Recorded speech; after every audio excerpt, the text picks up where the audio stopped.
ตัวต่อนะก็จะรีตัวเขาชื่อลูกตัวเจเบลเขาเชิญคังกว่าจะหนึ่งลูเบจังก็ใช้เตะเขาไปตัวว่าชื่อถ้าฟิลูชัวเก้าก่อนชื่อเยซูเยซูฟังเอาวันชื่อเชิญตาโกโยโยเยซูฟังเอาวันชื่อเชิญตาโกโยโยเยซูฟังเอาวันชื่อเชิญตาโกโยโยเยซูฟังเอาวันชื่อเชิญตาโกโยโยฮ่าฮ่าฮ่าฮ่าเอโอยาฮ่าฮ่าฮ่าเอโอยาเกสิฮ่าฮ่าฮ่าเอโอยา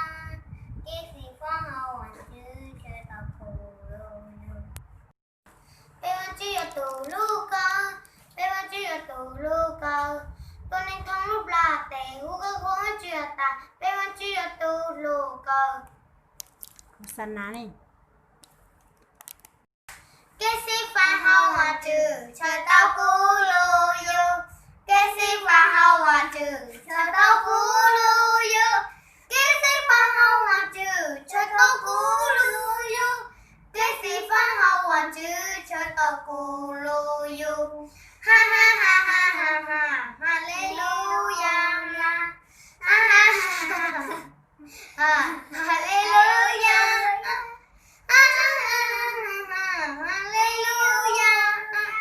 เกสิฟังเอาวันชื่อเชิญตาโกโยโยโอสานาโฮโอสานาโฮโอสานาโฮวันชื่อเยซู